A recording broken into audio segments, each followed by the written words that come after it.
ایک قوم گزری ہے بڑی، اللہ نے اس کو بہت اونچا مقام عطا فرمایا، لیکن جب حدیث میں آتا ہے، علماء مفسرین نے لکھا ہے کہ جب ان کے اوپر عذاب آیا اللہ کی طرف سے تو شوال کی 25 تاریخ سے وہ عذاب شروع ہوا اور آخر تک ایسا عذاب آیا کہ یہ پوری قوم جو ہے اللہ نے اس کو تباہ برباد فرما دیا۔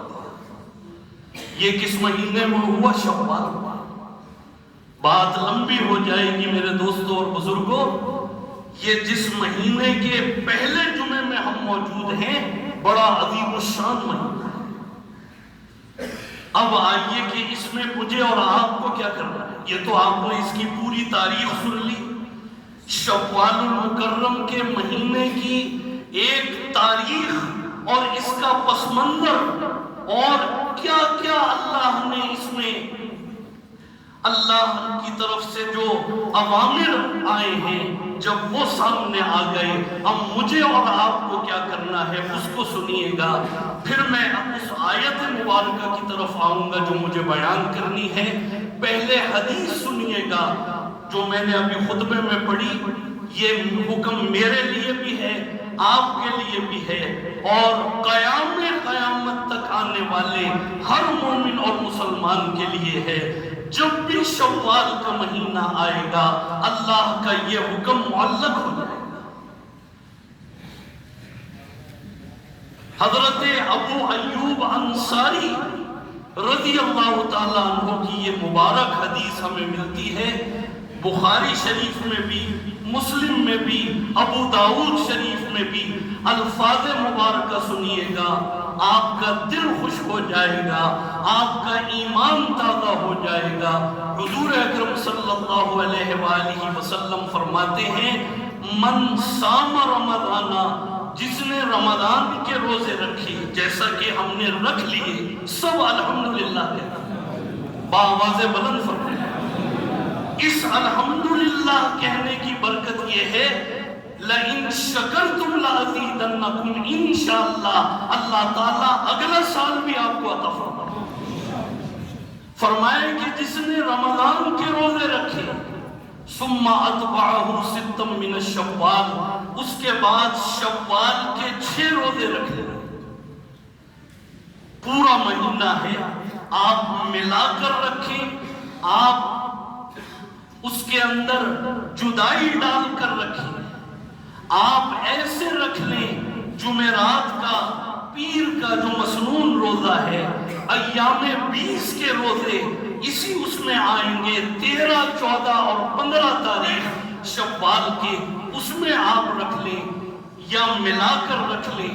لیکن اگر آپ نے یہ کام کر لیا، اللہ کے نبی فرماتے ہیں، من صام رمضان ثم اتبعہ ستا من الشوال کان کصیام الدہر، یہ ایسا ہے کہ جیسے اس نے پورا سال روزے کی حالت میں گزارا۔ اب اس کی برکت دیکھیے گا، وقت اتنا نہیں ہے، دو ایک باتیں علمی جو نقطے ہیں وہ بیان کروں گا۔ اگر کسی مسلمان نے یہ روزے رکھ لیے، 6 روزے اللہ نے اس کو توفیق عطا فرما دی، اور وقت تو مقرر ہے ہر ایک کا، کل نفس ذائقۃ الموت، ہر ایک نے مرنا ہے، ہر ایک کا ایک وقت مقرر ہے۔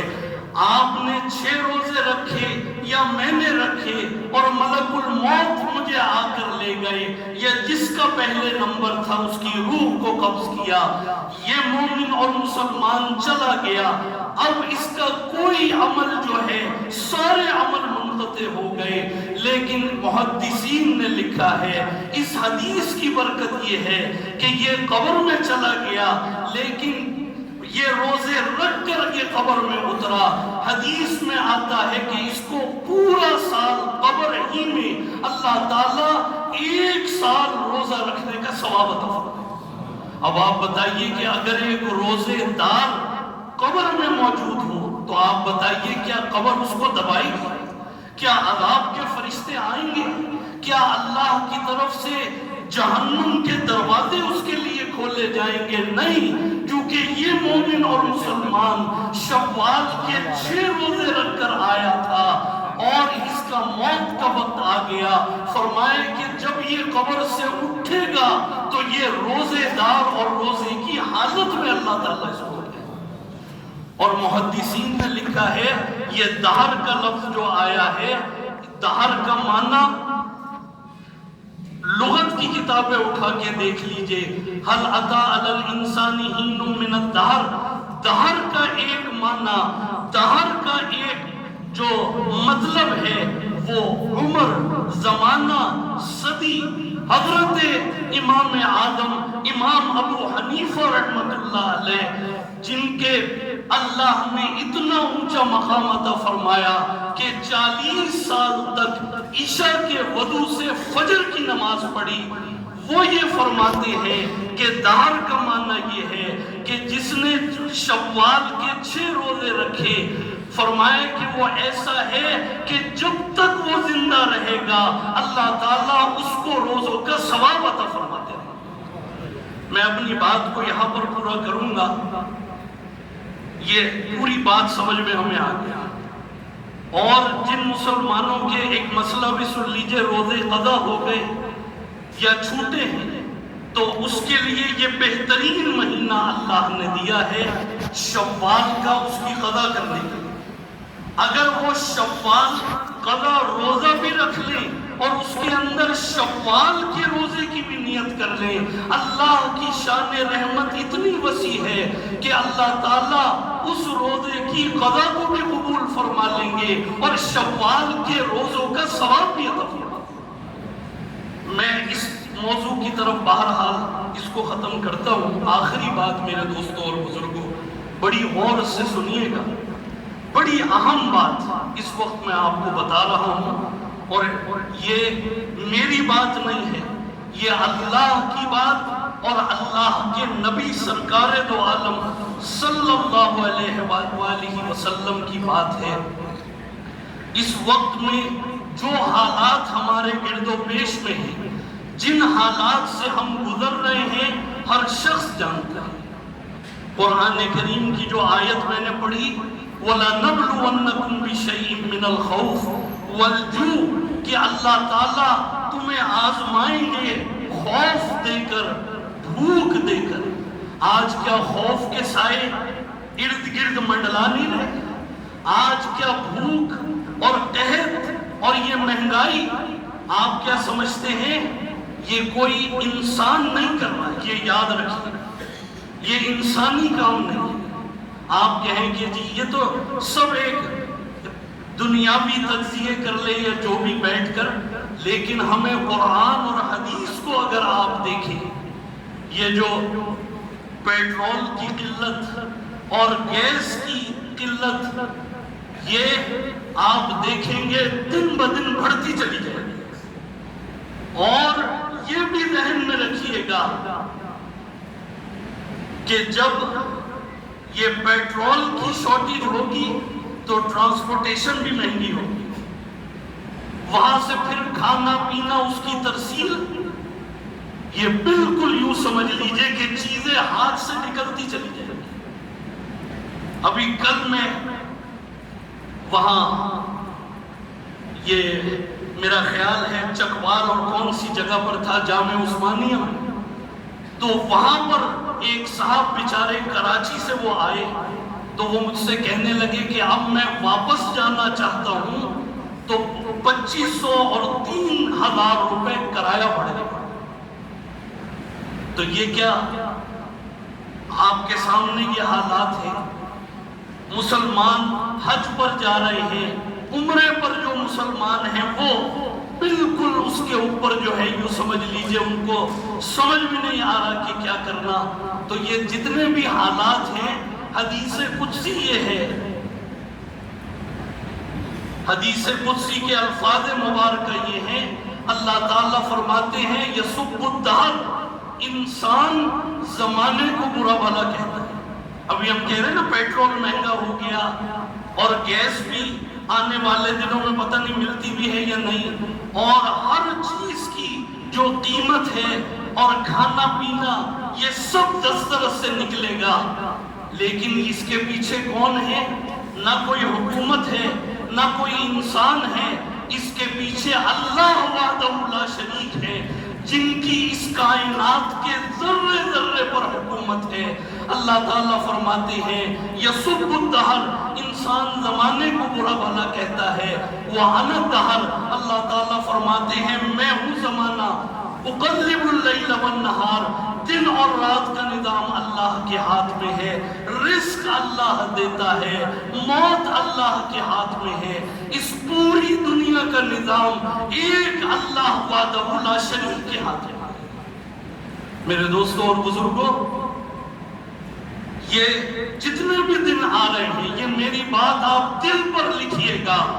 آج سے 2 سال پہلے جو حضرات یہاں پر تھے اور بالکل حالات جو ہے جس کو کہنا چاہیے بدستور تھے اور مسلمان غفلت میں تھے، کووڈ سے پہلے جن حضرات نے یہاں پر جمعہ پڑھا، جو احادیث میں نے آپ کو سنائی تھی، یہ پہلی صف میں مسلمان ہیں، ان سے پوچھئے آج ایک ایک حدیث ہمارے سامنے ہے۔ اللہ کے نبی کی باتوں میں کبھی فرق نہیں آ سکتا۔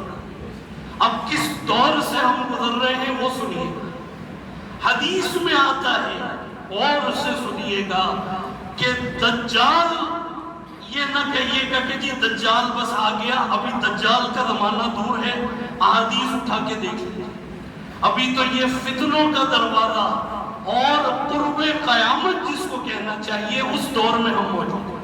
اب سوائے آفات کے، بلیات کے، خون ریزی کے، قتل و قتال کے اور کچھ نظر نہیں آنے والا۔ حدیث میں آتا ہے کہ جو آخری جنگ ہوگی دجال سے مسلمانوں کی، دیکھیے یہ 1400 سال پہلے سرکار دو عالم صلی اللہ علیہ وآلہ وسلم نے یہ نشانی ارشاد فرمائی، آج میں اور آپ اپنی آنکھوں سے دیکھیں۔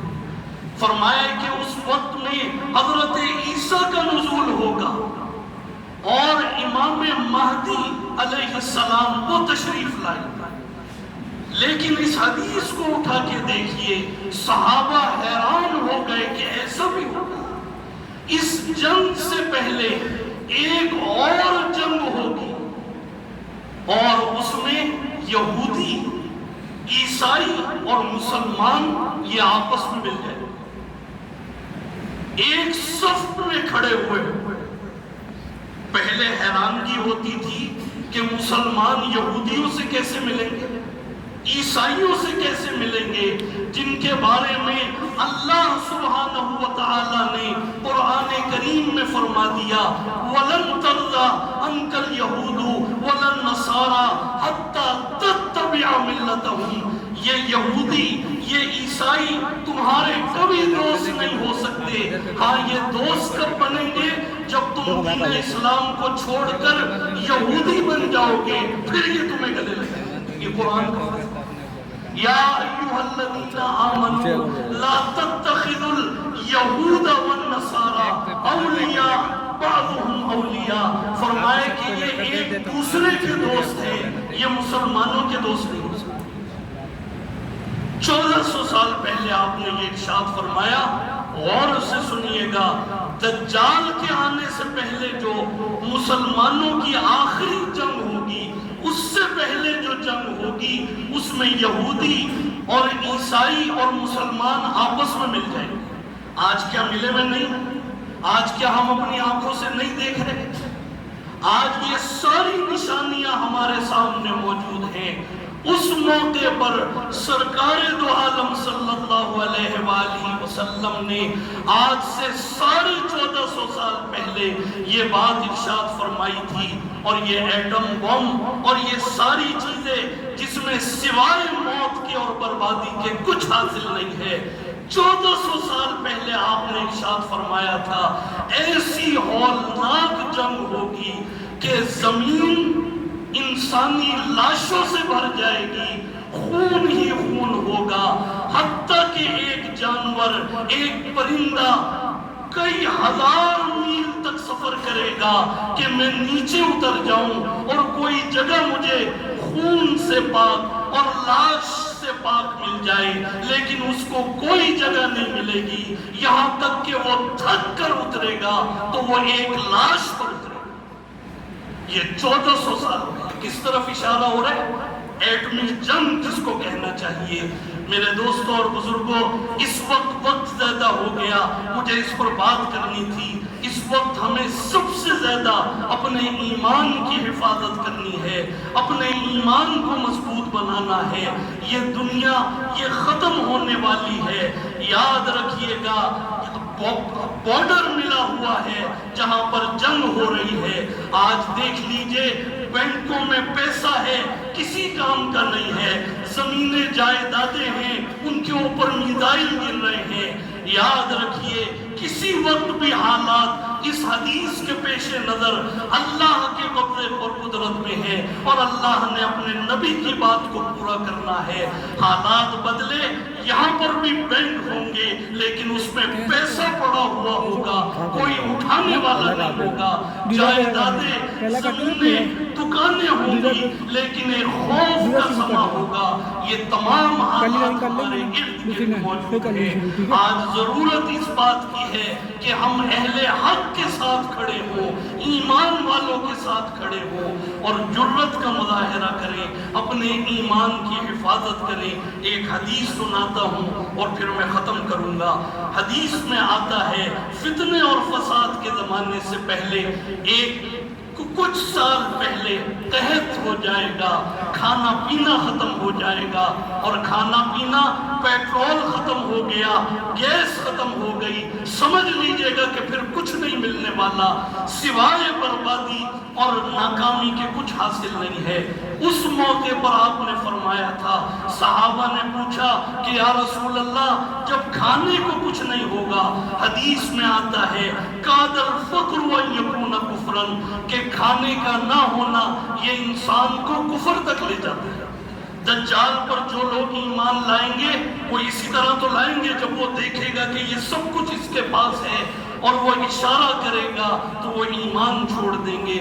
اس سے پہلے صحابہ نے پوچھا، غور سے سنیے گا، اس لیے میں عرض کر رہا ہوں اپنے ایمان کی حفاظت کیجئے، اپنے ایمان کو مضبوط بنائیے۔ صحابہ نے کہا کہ یا رسول اللہ جب کھانا پینا نہیں ہوگا تو اس وقت ہم کیا کریں؟